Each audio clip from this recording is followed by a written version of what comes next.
so this is my statistics report on the rising sea levels.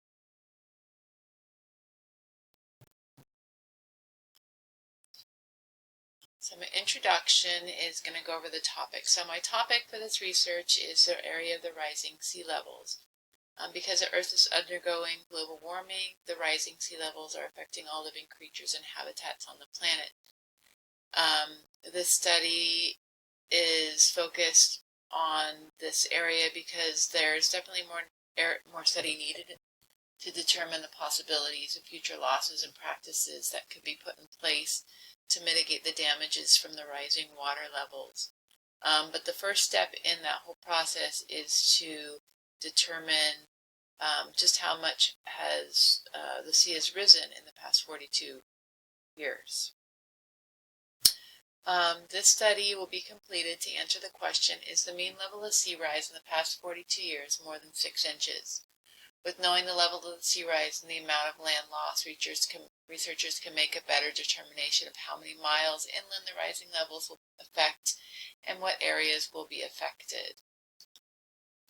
Literature review was completed. There's a lot of information on habitat destruction and measurements. One article by Sandowski, he talks about, it's really interesting about how many different factors do affect the actual coastal changes. He takes into account mathematical factors and the land shape that will affect the rising sea levels, and he addresses how that land shape and the different land shapes as well as human activities will affect, and that he looked for patterns that affect the level of change. His article also gives a lot of data on the sea level and the effects on coastal habitats and communities.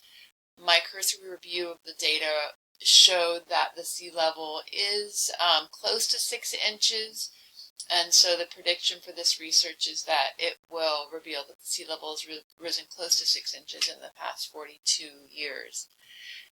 Because of this, there will be more flooding, destruction of coastline and marine habitats, as was reported in the report on climate change by the Intergovernmental Panel on Climate Change that was published in 2007. And my data was sourced from the EPA website. The measurements on the sea levels were collected via tide gauge and satellite measurements. These two methods of measurements are two variables because the data changes slightly based on how the measurement was made. So the average of the scores were used to determine the growth for each year. Another factor is that the baseline of the data that I was using was a baseline of 0 in 1880. So it required that the minimum reading become the baseline for the data when I was evaluating it between 1979 and 2021. So this is the data from the EPA, kind of looking around 1979. It looks like it's kind of in the 6-ish area, and then going up to 2021 over here, it looks like it's almost to the 10. Let's see. Yeah, so like the 6 up to 10. So it looks like it's maybe about 5 inches there. So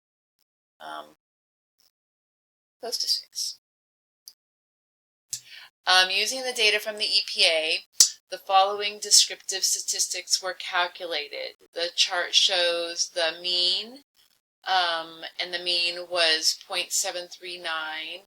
with a standard deviation of 1.327371, and the 5-number summary of the data, the minimum, first quartile, median, third quartile, and maximum.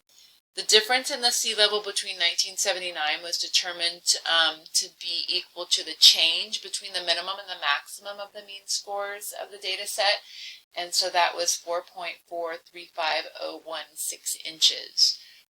This change was used as one of the measurements also in calculating the p-value.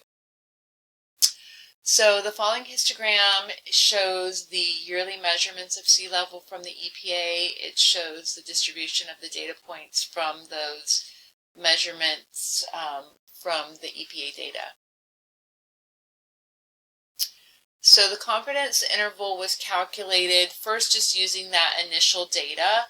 And so with a 95% confidence interval, I came up with a lower limit of 6.9 and an upper limit of 7.7 or 7.8. And so that kind of shows that the probability did not fall within there. It was actually higher. But I didn't feel like that data actually reflected what I was trying to measure, because that was using the baseline of 0 in 1880, and it kind of showed the overall growth of the sea level. So I calculated another confidence interval, which was where I took the difference between each year of the growth. And I took the mean of that. And so the mean of that was calculated to be 0.11. And then getting the confidence interval of that was 0.077 and 0.134569,857, and that was for the years between 1979 and 2021. So that was like the mean of the growth each year, and then I multiplied that times 42 years, which gave me a total of 4.62 inches. And then so my confidence interval there, so an interval was determined for that one to be 3.2 and 5.65. So that data indicated that the value of 6 inches was not within the interval. So it was a little overestimation.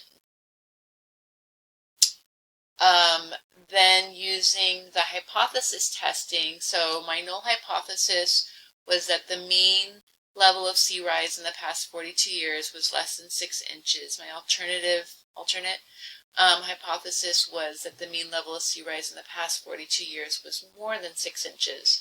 So when the UR was, so the mean of the rise was equal to the mean of that level of rise in 2021 minus the rise in 1979. So that was at 9.79 minus the 5.362. I used that and the total of the means level of rise for each year of 1979, which was that 0.11 times 42, which resulted in that calculation of 4.62. So that was the data that was used to calculate the p-value and to test my hypothesis. And so using an alpha of 0.01, I got the test statistics of 15.9201 and a p-value of 0.0200. So I needed to use an alpha of 0.01 because the calculations were so close. So based on the 0.01, the p-value was showed there was not enough significant data to reject the null hypothesis that the mean level of sea rise in the past 42 years is less than 6 inches when using that significance level. So based on the calculations, it was determined that there was a failure to reject the null hypothesis. So overall, the p-value was determined to be greater than the significance level. So there's not enough data to reject the statement that the mean level of rise over the past 42 years is less than 6 inches. But it was really interesting using a larger significance level of 0.05, the data indicated that the null hypothesis is rejected. So it really shows that just by opening that significance level just a little bit, just increasing it just a little bit, and just opening that confidence level, that range is very close. So it is close to the 6-inch range of the sea level rise, but there wasn't enough evidence to say that the mean level over the past 42 years is greater than 6 inches. And these are my references. And thank you very much.